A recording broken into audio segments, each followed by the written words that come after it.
Magandang gabi po sa ating lahat. Isang malamig at maulan po na gabi. At tayo po muli ay patuloy na nagpapasalamat at nagpupuri sa Diyos sapagkat tayo po muli ay dadako sa ating prayer meeting. At patuloy po naming dalangin na kayo po ay nakaantabay at nasa mabuting kalagayan. At ngayon pong gabi ay tunay na sama-sama po tayo even via live stream na papupurihan ng Diyos at mapagpapala po ng kanyang presensya. Sa atin pong pagsisimula, buksan po natin ang ating mga Biblia sa 1 Peter chapter 5 verses 6 to 7. Isa po itong well-known verse na isang magandang paalala sa atin for us to again be reminded na manalangin at magpuri po sa ating Diyos. Sabi po ng 1 Peter 5, 6 to 7, "Humble yourselves, therefore, under the mighty hand of God, so that at the proper time He may exalt you, casting all your anxieties on Him, because He cares for you." Ang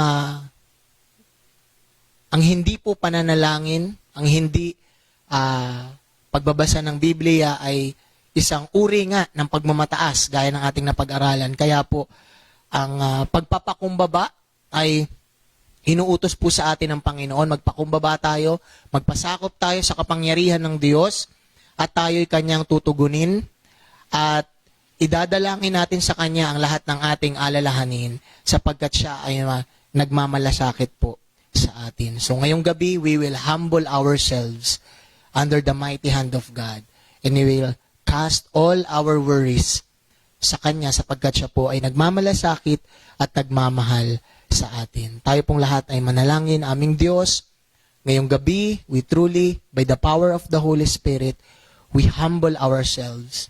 Nagpapakumbaba po kami sa inyo at nagpapasakop sa inyong kapangyarihan at pamamahala, Panginoon. Dalangin po namin na ngayong gabi, maging malinaw sa amin ang inyong salita. Tunay na mapapurihan ka po namin sa aming pag-awit, sa aming paikinig ng inyong salita, at tumugon kami, Panginoon, ng patuloy na pagtitiwala sa pamamagitan ng panalangin, at ang inyo po mga salita na aming matututunan ay tunay po na maipamuhay namin. Again, Lord, we commit our prayer meeting this evening for your glory and for our greatest good in Jesus' name. Amen. So again, let us cast our anxieties on Him because He cares for us. So again, umawit po tayo sa ating Panginoon. What a friend we have in Jesus.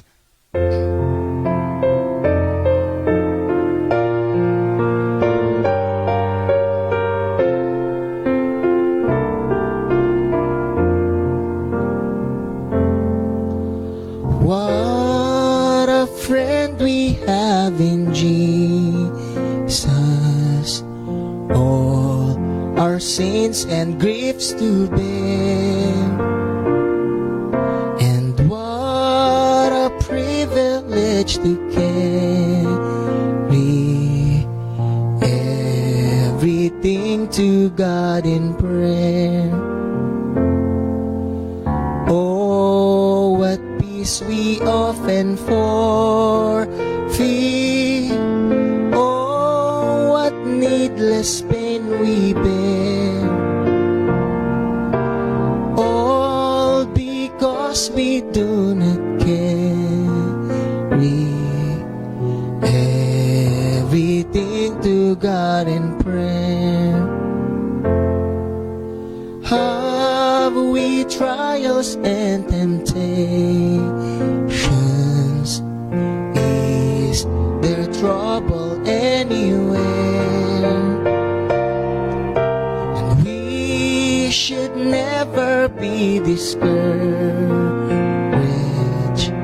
Take it to the Lord in prayer. Can we find a friend so faithful, who will all our sorrows share? Jesus knows our every weakness. Let's take it to the Lord in prayer. Are we weak and heavy laden? the load of care.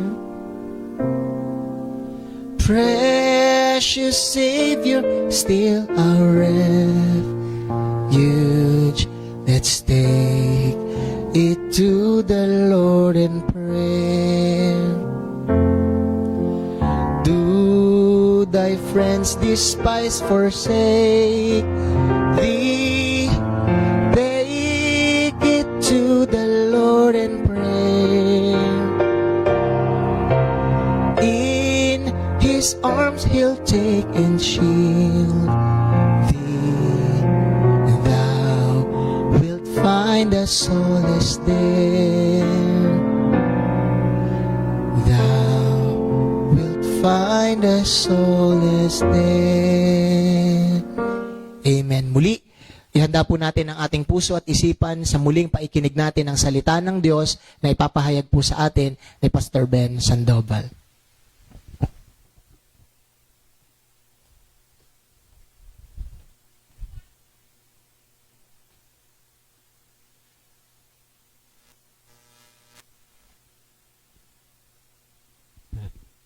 Salamat, Pastor Matt. At magandang gabi po sa atin lahat.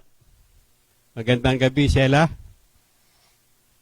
Tayo po ay nasa ating pag-aaral ng Isaias. Tayo po ay nasa kabanatang 24 hanggang 27.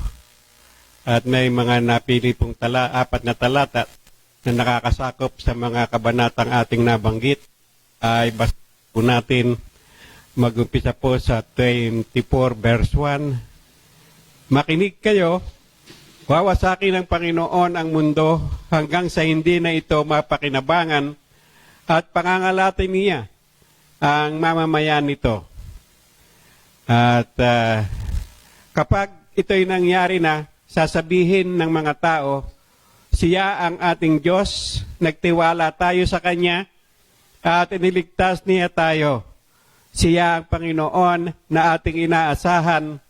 Magalak tayo't magdiwang dahil iniligtas niya tayo. Yan po naman ay sa 25 verse 9. Panginoon, sinunod namin ang inyong mga utos at nagtiwala kami sa inyo.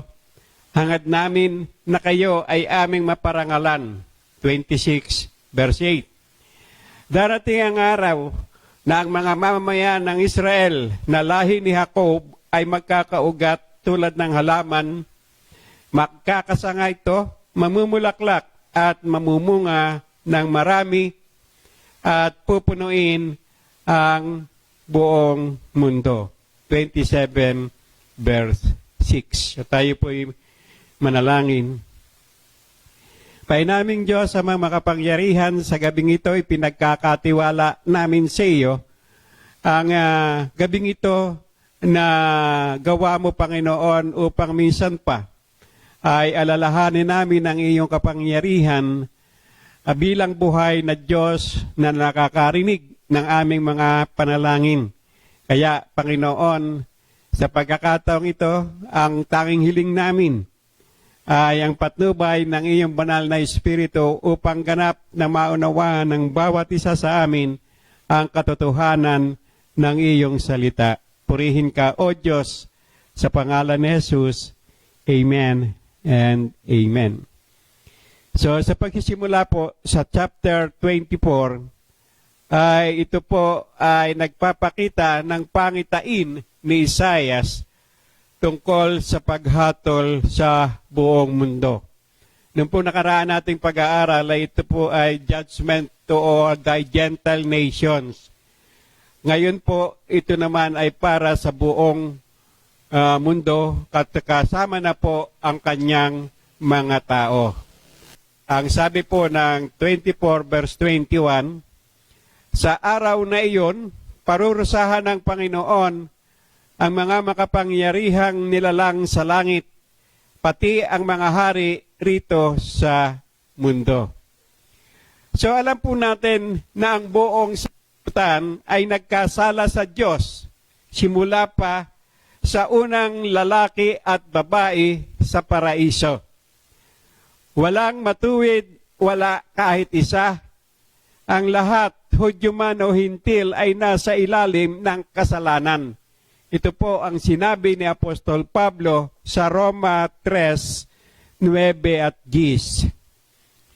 Ang sumpa na ipinahayag sa paraiso ay para sa lahat ng tao, pati na sa lupa.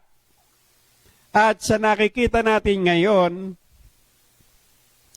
ang kasakiman at kamangmangan ng tao mismo ang nagwawasak sa mundo. Kaya nga dumarating ang matatalim na hagupit ng kalikasan na siyang nagpapabilis ng pagkawasak ng ating mundong ginagalawan. Katulad ng mga illegal logging, mining, quarrying, pagkakaingin, at itong huli yung Dolomite Sands na nagiging sanhi ng malawakang baha at pagguho ng mga bundok. Hindi naging mabuting katiwala ang tao sa pangangalaga sa mundo na isang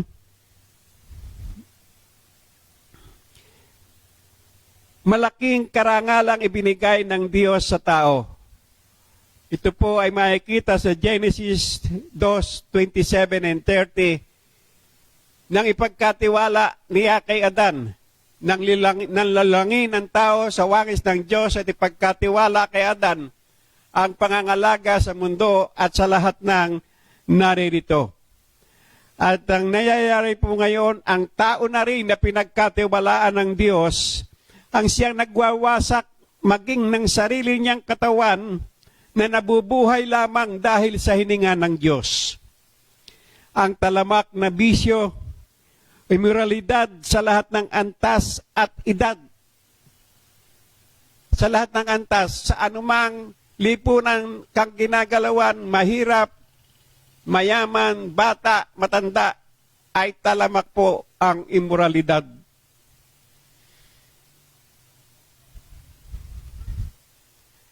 At ang huli itong LGBTQ, hindi po natin sila hinuhusgahan, hindi po natin sila hinahatulan. Minamahal natin sila at nahahabag tayo sa kanilang kalagayan. Pero yung po kanilang ginagawa ay hayagang pagsira sa magandang disenyo ng Diyos. Nakapanood po ako kung paano ang isang transgender na lalaki, kung paano ang ginawa sa kanyang kasarian. Nakakapangilabot po. Nakakapangilabot, ito'y upang masunod lang ang kanyang kagustuhan. At ang sabi ng 24:22, sama-sama silang ihuhulog sa hukay na katulad ng mga bilanggo. Ibibilanggo sila at saka parurusahan. Subalit sa mga iniligtas simula sa araw na iyon, walang hanggang pagsamba at pagpupuri ang gagawin nila sa Diyos dahil sa pagliligtas niya sa atin sa pamamagitan ng ating Panginoong Hesukristo. At ang iiwan nating aral ang iniiwan natin sa ating aral ng chapter 24 ay ito. Wala nang hihigit pa sa ganda ng katayuan natin ngayon kay Kristo at nararapat na pinakamagandang pagpupuri ang ibalik natin sa Panginoon.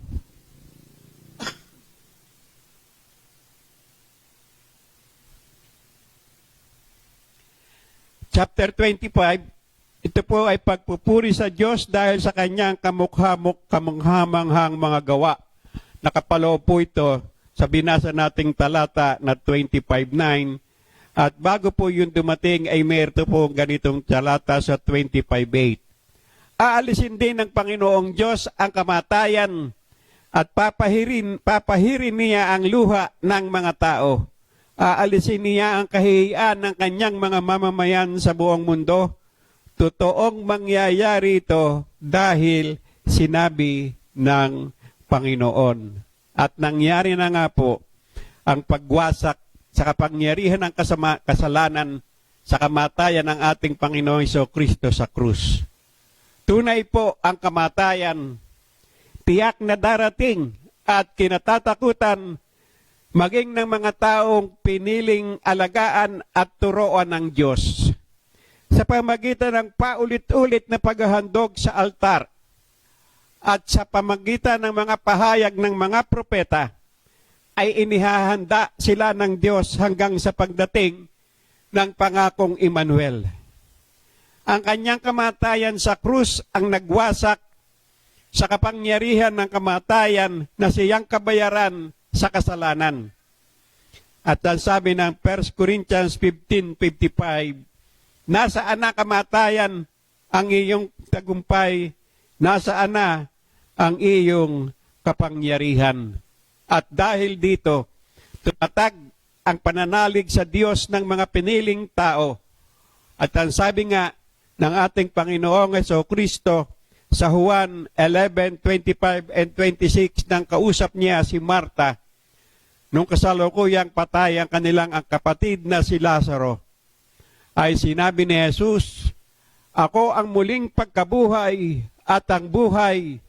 Ang sumasampalataya sa akin, kahit na mamatay ay muling mabubuhay, at ang nabubuhay na sumasampalataya sa akin ay hindi na mamamatay, kundi magkakaroon ng buhay na walang hanggan. At ang sabi niya kay Marta, naniniwala ka ba rito? Hindi pa po nangyayari ang muling pagkabuhay ng ating Panginoong Yesus nung itanong niya ito. Kaya, nalilito si Marta sa kanyang kasagutan, pero ngayon ay wala na tayong kalituhan sa talatang nabanggit. At ang iniwan sa ating aral ng chapter 25, si Jesus na pinagmumulaan ng buhay ay siya ring dumurog sa kapangyarihan ng kamatayan at nagbigay sa atin ng buhay na walang hanggan. Chapter 26, awit ng tagumpay at pasasalamat. Yung po naman ang nasa 26 verse 8 na ating binasa. At sa verse 15 po ay ganito naman ang sinasabi, Panginoon, pinalawak nyo ang aming bansa, pinalapad nyo ang aming hangganan, at ito'y nagbigay karangalan sa inyo. Sa maraming pagkakataon po na nakipagdigma ang bansang Israel sa kanyang mga karatig bansa, ay maraming pagkakataon po na sila ay nananalo at nakakasakop ng ibang hangganan. Ngunit dahil po sa mga takbo ng ating politika, yung pong kanilang mga hangganan na napanalunan ay ibinabalik rin po sa mga bansang kanilang tinalo. Gayunman, ang awit ng pagpupuri ng mga iniligtas sa Diyos, ng Diyos sa lahat ng kapanahunan at sa kapayapaang idinulot sa kanyang mga anak. Dahilan kung bakit dapat tayong magpuri sa Panginoon. Simula nang mangako ang Diyos na magiging kasindami ng buhangin ang kanyang lahi, ang pangako po niya kay Abraham ay patuloy po siyang bumubuhay ng kanyang tao sa lahat ng bansa upang magpatuloy ang kanyang kasunduan kay Abraham. At ang tungkulin pong ito ay ibinigay niya sa kanyang mga iniligtas. Subalit hindi ginamit ito ng tao. Ang kapangyarihan ng Diyos na ibinigay na sa kanya upang magawa ang kanyang tungkulin. Ang pinagtuunang pansin ay ang kanyang kainaan, kaya't hanggang ngayon ay nahihiya at natatakot magpahayag ng katotohanan. Gayunman sa kabila ng kahinaan ng tao na magpahayag sa kabutihan ng Diyos, may katiyakan naman na mangyayari ang kanyang layunin. Ang lupa mismo ang bubuhay sa kanyang mga tao. Ang mga nahimlay sa lupa ay inutusang bumangon at sumigaw sa kagalakan. At ang tuyong mga buto na nakarinig sa tinig ng Panginoon ay nagsibangon upang ipakutang hindi sa kakayahan ng tao, kundi sa kapangyarihan ng Diyos nagkakaroon ng espiritual na kapanganakan ang mga patay sa espiritu. Ito po yung pangitain ni Ezekiel sa verse 37, 1-14. Kung minsan po, talagang napakahirap unawain ang mga propesiyang ating pinag-aaralan sapagkat sa isang propesiya ay nakapaloob po ang mangyayari sa kasalukuyang estado ng Israel at kasabay po noon ay sinasabi rin kung paano ang mangyayari sa uling araw sa paghatol ng ating Panginoon. So, kaya po kung minsan ay parang nalilito tayo bakit pa ulit-ulit ang ating pinag-aaralan. Ito po ay dahil sa talagang makapangyarihan ang salita ng Diyos sa pamagitan ng mga propesiya. At ang sabi nga ng Isaiah 37:11 nang kausap niya si Ezekiel, tao, ang mga butong iyon ay ang mamamayan ng Israel. Sinasabi nilang tuyo na ang mga buto nila at wala na silang pag-asa. So malinaw po na ipinapahayag ng pangitain ni Ezekiel na ang mga taong patay sa espiritu ay makakasumpong ng buhay sa Panginoon sa pamamagitan ng pananampalataya sa ating Panginoong Hesukristo. At ang kaligtasan ng tao ay kagagawan po ng Diyos na kumilos sa puso ng mga nakarinig ng Ebanghelyo. Paano naman kaya patuloy na makakarinig ang nananatiling patay sa espiritu? Ganito po ang iniiwang aral sa atin ng chapter 26. Si Jesus na may lubos na kapamahalaan sa langit at sa lupa ang kasama natin hanggang katapusan sa ating pagpapahayag ng mabuting balita. Yan po ang pangako ng Matthew 28, verses 19-20. Chapter 27, pagpapalang hatid ng kapayapaan.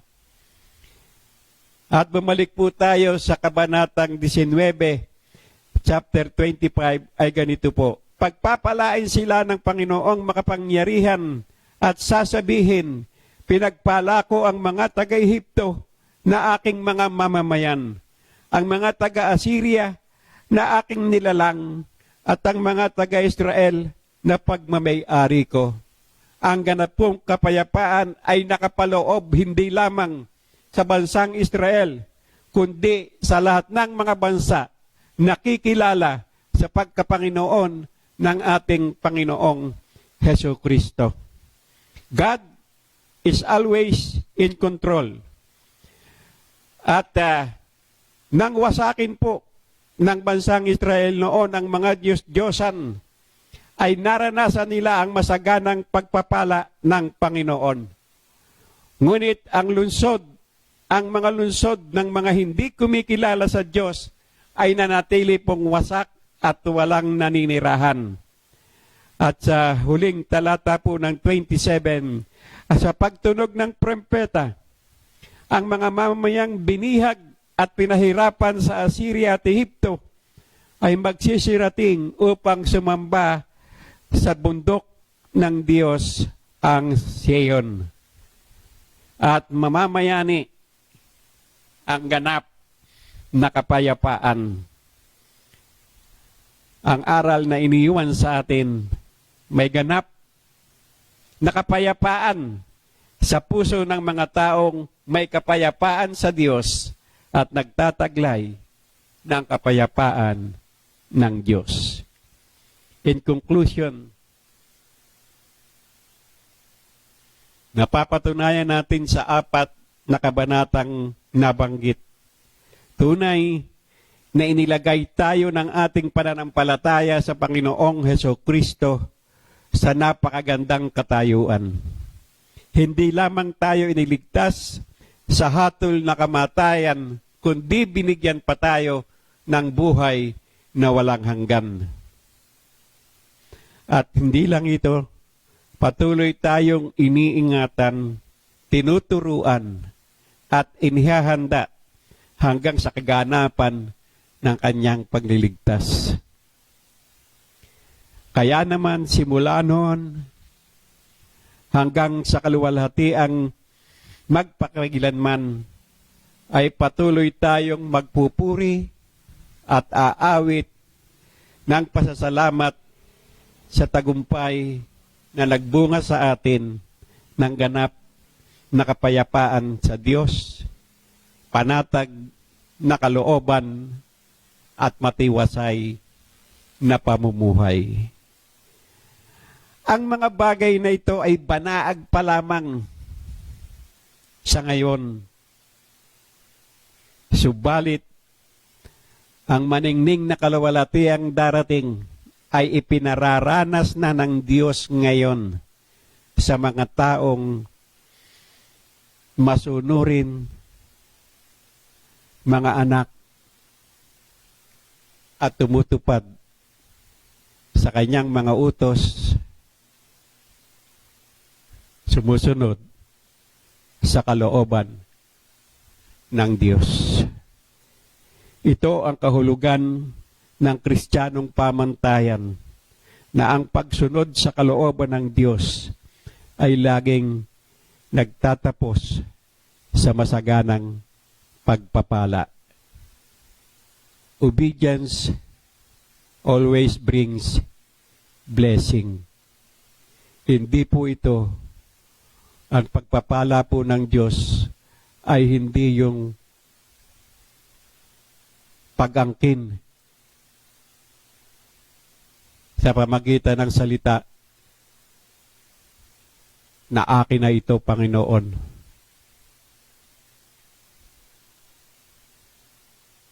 Hindi po ito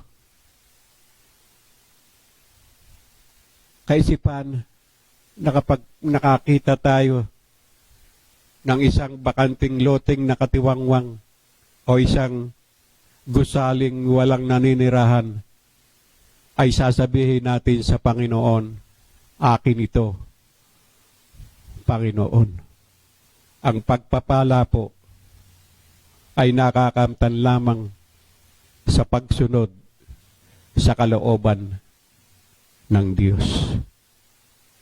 Nawa, ang katotohanan ito ay maging kalakasan natin sa pananatiling tapat, matatag, at masunuring mga anak. Pagpalain tayong lahat ng Panginoon. Pai naming Diyos, maraming salamat po. Tunay nga po na napakabuti mo at kami ay naniniwala, Panginoon, na ang patuloy na pag-aaral namin ng iyong banal na salita ay magbibigay sa amin ng lubos na kaunawaan at pagkakilala sa iyong kadakilaan. Turuan mo kami, Panginoon, na manatiling tapat sa iyo na sumusunod sa iyong kalooban. Muli, purihin ka, O Diyos, sa pangalan ni Jesus. Amen and Amen.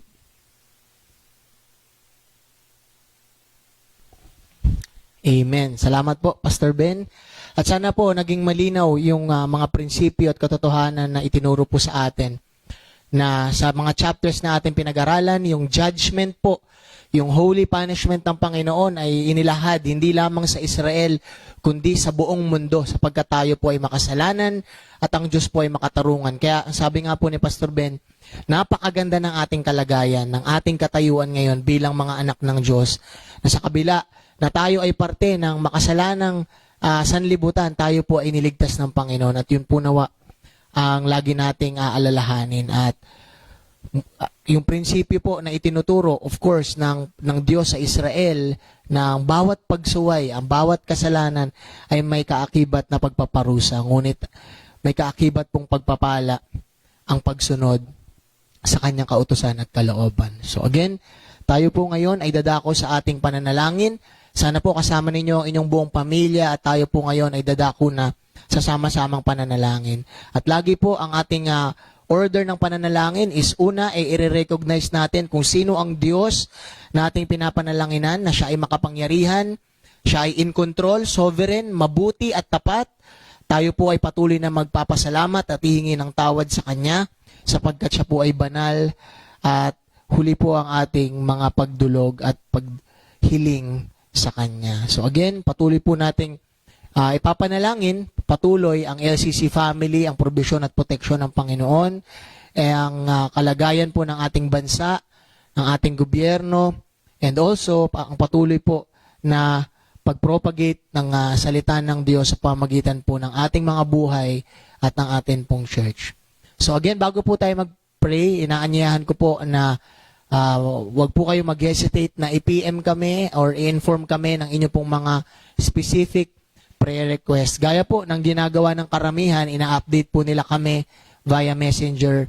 At rest assured po na kayo po ay patuloy na pinapanalangin ng pamunuan ng iglesia. At dito po, sa ating prayer meeting, sama-sama po nating ipanalangin, knowing na yung congregational or intercessory prayer, yung sama-sama pong pananalangin talaga ay dinisenyo ng Diyos para po sa kanyang iglesia at talaga pong tumutugon po ang ating Panginoon. So again, bibigyan ko po kayo ng oras para po manalangin ng inyo pong mga personal na mga prayer request sa inyo pong mga tahanan. Ito po yung time na mananalangin tayo, no? Ng sama-sama ng ating mga personal na pangangailangan, at i-close ko na lamang po in general. So bibigyan ko po ang bawat isa ng 3 to 5 minutes para po tayo ay manalangin. Let's pray.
Tayo pong lahat ay manalangin. Aming Diyos, muli, kinikilala namin na Ikaw po ang Diyos na makapangyarihan at may lalang ng lahat, nagpapanatili ng lahat at may kakayahan na tugunin ang lahat ng aming mga panalangin kung ito'y ayon sa iyong kalooban, para sa iyong kapurihan at sa aming ikabubuti. Kayo po ay makapangyarihan, and at the same time, Lord, you are holy and just. At bilang inyo pong mga anak na niligtas nyo na at pinalaya sa kapangyarihan ng kasalanan, kami po ay nararapat ng mamuhay, O Diyos, ayon sa aming katayuan bilang mga napatawad na. That's why, Lord, we ask continually for your forgiveness sa amin pong mga nagagawa, nasasabi na hindi ayon sa inyo pong kalooban at kabanalan. We ask for forgiveness sa amin pong mga kakulangan, sa mga bagay na dapat ginawa namin, ngunit hindi po namin nagawa. And we continue, Lord, to ask that you will restore our hearts and our minds sa mga kapatid namin, Panginoon, na nanlalamig, na di-discourage, nahihirapan, and even sa mga kapatid namin na in the midst of success, Lord, and prosperity. We pray na palagi niyo pong itama ang aming mga puso na nakasentro lamang palagi kay Kristo at sa inyo pong kaluwalhatian at sa inyo pong kalooban, Panginoon.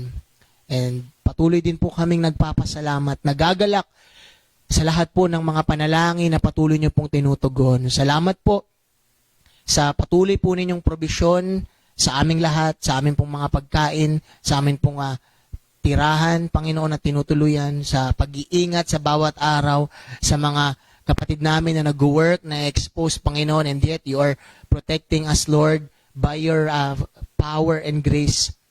Patuloy din po kami nagpapasalamat, O Diyos, sa patuloy po ninyong paggamit sa Lighthouse Christian Church, sa pag-enable niyo po sa amin na i-avail ang mga technologies para po kami sa gitna ng pandemya ay patuloy pong makapag-worship, makapakinig ng inyong salita, makapag-pray pa din ng sama-sama, at higit sa lahat, O Diyos, mapagpala ng inyong pong presensya at mga salita.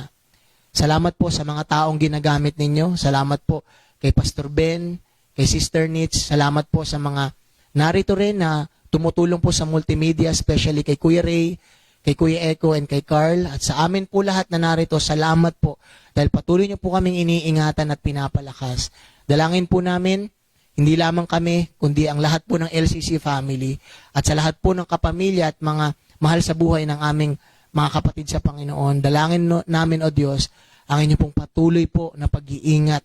Sa ngayon po, wala po kaming mga members and even mahal sa buhay na naapektuhan ng COVID sa amin pong kaalaman, kaya po kami ay nagpapasalamat. At dalangin namin hanggang, Panginoon, sa maka-formulate na, maging matapos na ang trial at maging available na ang vaccine, patuloy niyo po kaming ingatan. At patuloy din po naming dalangin ang amin pong mga kapatid na may karamdaman. Alam niyo po ang kanilang kalagayan mula po sa aming mga matatandang members. Alam niyo po, Panginoon, na sila ay prone pa sa patuloy pong paglaganap ng sakit ng COVID. And yet, sila po pa rin ay mayroon pa rin mga iba't ibang uri ng karamdaman. Maging dalangin namin, O Diyos, na sa kanila pong pagtitik ng gamot, sa mga kinakain nilang pagkain, Panginoon, dalangin namin ang malakas na resistensya, patuloy nilang paglakas, pag-recover, Panginoon, and even sa mga maliliit namin mga bata, and even sa lahat po sa amin, lalo ngayon, madalas po na mainit, madalas po rin na umuulan, dalangin po namin ang inyo pong patuloy na pag-iingat at bigyan niyo po kami ng malakas na resistensya. Tulungan niyo rin po kami, Panginoon, na maging responsible sa amin pong pangangatawan. And also, Lord, we continue to pray as your church. We continue to pray for our government and for our country. Dalangin namin, O Diyos, na patuloy ka pong kumilos, maawa ka po, O Diyos, mahabag ka sa aming bayan at sa aming gobyerno. Patuloy niyo pong iligtas at maunawaan nila, Panginoon, na kailangan nila kayo, kailangan nila ang tagapagligtas, na ang mundong ito, Panginoon, ay under judgment, Panginoon, subjected to futility and cursed because of sin. Kaya po si Kristo at ang mabuting balita ang pag-asa. At yun po yung mensahe na hawak namin. Kaya dalangin po namin, maipakita po namin ito sa aming mga buhay, ang bunga ng aming kaligtasan, makita si Kristo sa aming mga buhay, Panginoon, na patuloy naming ibigin ang aming kapwa, kami ay maging asin at ilaw, Panginoon, sa aming mga tahanan, sa community na aming ginagalawan. And also, Lord, as Lighthouse Christian Church, patuloy kaming maging tapat, gaya, Panginoon, ng aming pinag-aaralan every Sunday, sa amin po mga ninunong Kristiyano, kung paano sila nanindigan at naging tapat sa pagpapahayag ng inyong salita. Ngayon, Panginoon, mas nangangailangan ng aming bayan, ang buong mundo, Panginoon, ng isang pag-asa, isang kaligtasan, hindi lamang sa pisikal na karamdaman, kundi sa pangwalang hanggang kaparusahan. Patuloy naming dalangin ang inyo pong probisyon sa LCC, sa mga gamit po, Panginoon, na ginagamit namin, sa amin pong live streaming. Patuloy nyo rin pong i-provide ang data, Panginoon. Alam namin na internet, Lord, sa pamilya, sa mga pamilya na parte po ng LCC. Dalangin namin, provide nyo po na every Wednesday, and even lalo na po every Sunday, ay magkaroon po sila ng internet for them, Lord, to access ang amin pong Facebook page para po patuloy na pagpalain ninyo sa pamagitan po ng inyong salita sa amin pong worship service. And also, lahat kami, Panginoon, ay maging tapat sa pagpapalaganap, Panginoon, ng inyong salita. Kahit sa pamamagitan ng Facebook, ng social media, huwag kaming mapagod na mag-share, huwag kaming mapagod, Panginoon, na mag-send sa aming mahal sa buhay dahil alam namin, gaya ng pinag-aralan namin last Sunday, na kumikilos ka at ikaw po ang nagtatakda ng oras at panahon na ang aming pong mga mahal sa buhay ay tunay ding makakilala sa inyo sa pamamagitan ng paghahayag po ng inyong salita na nakasentro kay Kristo. Muli, Panginoon, maraming salamat po sa mensahe po na muli naming narinig sa Book of Isaiah, sa pananalangin namin ng sama-sama. Patuloy, Panginoon, na pagpalain mo po ang bawat isa. At lahat, Lord, ng amin pong idinulog sa inyo, sa patuloy pong provision at protection sa aming lahat, sa patuloy po naming pagmiministeryo sa lugar po na ito, dalangin po namin ang inyong ibayong pagpapala at pag-iingat sa aming lahat. At nawa, palagi po, na ang Lighthouse Christian Church ay palagi pong sumunod sa inyong kalooban at patuloy na maging pagpapala sa aming paligid para po sa inyong kapurihan. Muli, maraming salamat po sa pangalan ni Jesus. Amen and amen. Again, maraming salamat po. Huwag po nating kalimutan na maging updated sa ating Facebook page. Daily po ang devotional, Bible reading, at huwag po tayong magsawa na i-share ito at i-promote para po sa ikakalaganap ng mabuting balita ng ating Panginoon. Muli, magandang gabi po at maraming salamat.